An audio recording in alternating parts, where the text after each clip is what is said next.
नमस्कार, आप देख रहे हैं लाइव इंडिया हर पल। मैं हूं आपके साथ रेखा मिश्रा। डुमरी विधायक जयराम महतो ने अमित शाह यानी कि गृह मंत्री अमित शाह को पत्र लिखा है और इस पत्र के माध्यम से उन्होंने न्याय की मांग की है।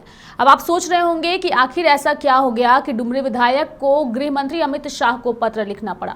अगर वो चाहते तो राज्य सरकार को भी पत्र लिख करके कुछ मामलों में हस्तक्षेप करने की जो है वो हस्तक्षेप करने के लिए कह सकते थे, लेकिन आखिर किस मामले को लेकर के वो सीधे गृह मंत्री अमित शाह की शरण में पहुंचे हैं। आपको पूरी खबर हम विस्तार पूर्वक बताएंगे, लेकिन उससे पहले आपको ये पत्र दिखाएंगे। ये पत्र जो है जयराम महतो ने अपने सोशल मीडिया हैंडल पर शेयर किया है और इस पत्र को शेयर करने के साथ ही उन्होंने एक बात भी लिखी है, वो भी हम आपको बताएंगे और साथ ही इस पत्र में क्या लिखा है वो भी हम आपको विस्तार पूर्वक बताएंगे। दरअसल सोशल मीडिया पर इस पत्र को शेयर करते हुए जयराम महतो ने लिखा है कि बीएसएल विस्थापित शहीद प्रेम कुमार की मां की दहाड़ आज भी मुझे बार बार विचलित कर देती है।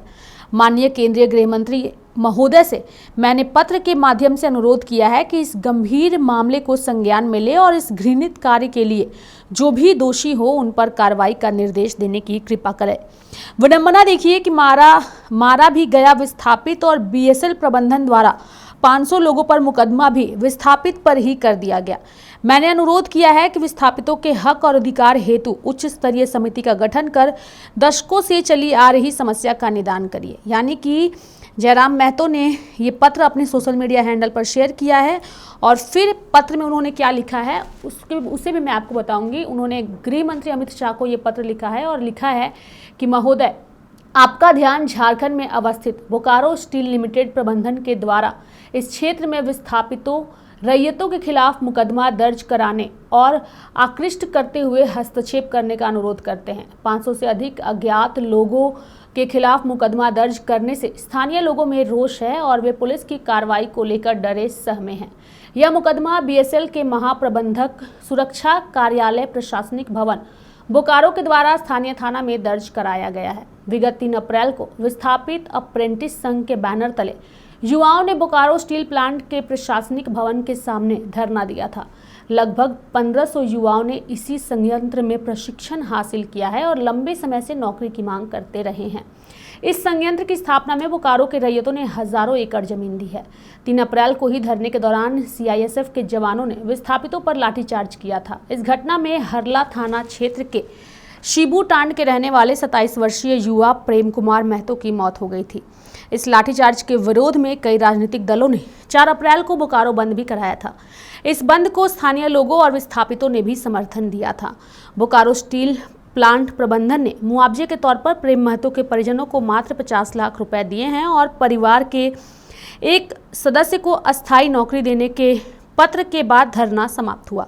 लेकिन इसके बाद 3 अप्रैल को धरना और 4 अप्रैल के बंद को लेकर बोकारो स्टील में मुकदमा दर्ज कराया गया है और इसमें आरोप लगाया गया है कि धरना प्रदर्शन झड़प और बंद को लेकर प्लांट के अंदर बाहर सुरक्षा व्यवस्था का गंभीर खतरा उत्पन्न हुआ।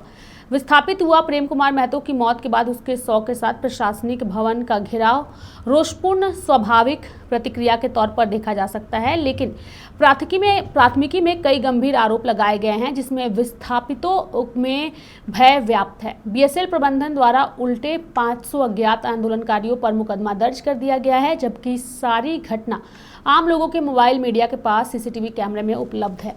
श्रीमान से सादर अनुरोध है कि केंद्र सरकार इस मामले में सीधा हस्तक्षेप करे और प्राथमिकी वापस लेने के साथ ही विस्थापितों को उनका अधिकार सुनिश्चित करवाने की कृपा करे। इस मामले में केंद्र के सचिव स्तर की अध्यक्षता में एक उच्च स्तरीय समिति का गठन किया जाए जिसमें उत्तरी छोटा नागपुर से सभी जनप्रतिनिधि शामिल रहें।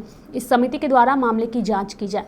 महोदय, इस राज्य में इस तरह की पहली घटना नहीं है। पूरे राज्य के विस्थापित इस तरह की समस्याओं से घिरे हुए हैं। सीसीएल, बीसीएल और केंद्र सरकार के अन्य उपक्रमों द्वारा जमीन का अधिग्रहण किया जाता है, लेकिन विस्थापित न्याय और अधिकार के लिए सालों भटकते रहते हैं, लगातार आंदोलनरत रहते हैं। कोल कंपनियों द्वारा आउटसोर्सिंग, निजी कंपनियों द्वारा खनन का काम करवाया जा रहा है। इनके द्वारा विस्थापितों के ऊपर शोषण की सारी प्रकाष्ठा लांघ दिया जाता है। प्रबंधन और सीआईएसएफ के द्वारा उनको लगातार प्रताड़ित भी किया जाता है। झारखंड में सीआईएसएफ की कमान किसी ईमानदार और काबिल अधिकारी को दी जाए जिससे इस तरह की घटना की पुनरावृत्ति ना हो। साथ ही खनिज पदार्थों के अवैध खनन और परिवहन पर भी लगाम लगाया जा सके। यानी कि जयराम महतो ने जो है इस पूरे प्रकरण को लेकर के विस्थापितों और साथ ही जिन 500 लोगों पर मुकदमा दर्ज किया गया है इसमें तुरंत संज्ञान लेने की अपील उन्होंने गृह मंत्री अमित शाह से की है। अब सवाल ये भी उठ रहा है कि आखिर उन्होंने मुख्यमंत्री से इस पूरे मामले में संज्ञान लेने को लेकर के क्यों नहीं कहा। दरअसल झारखंड के मुख्यमंत्री हेमंत सोरेन यानी कि जेएमएम पार्टी और कांग्रेस पार्टी और डुमरी विधायक जयराम महतो के बीच सब कुछ ऑल इज वेल नहीं चल रहा है, जो जानकारी सूत्रों के मुताबिक आ रही है। और यही वजह है कि इस पूरे प्रकरण पर जयराम महतो ने सीधे तौर पर गृह मंत्री अमित शाह को पत्र लिख करके संज्ञान लेने की अपील की है और जिन 500 लोगों के खिलाफ एफआईआर दर्ज किया गया है उस पर तुरंत न्याय दिलाने की मांग की है और विस्थापितों की समस्या का निदान करने की भी बात कही है। देखने वाली बात होगी कि जयराम महतो के इस पत्र का क्या आने वाले दिनों में असर होता है और इससे झारखंड की राजनीति पर क्या असर पड़ता है। चूंकि बीजेपी के नेता चूंकि झारखंड में जो बीजेपी है यानी जो विपक्ष है फिलहाल इस मुद्दे पर चुप्पी साधे हुए है। अगर विपक्ष का साथ जयराम महतो को मिल जाता है तो शायद गृह मंत्री तक ये बात और भी आसानी से पहुंचाई जा सकती है। देखने वाली बात होगी कि आने वाले दिनों में जयराम महतो के इस पत्र का और विपक्ष का क्या साथ जयराम महतो को मिलता है या नहीं। मेरे साथ फिलहाल अभी के लिए इस खबर में इतना ही। आप देखते रहिए लाइव इंडिया हर पल। नमस्कार।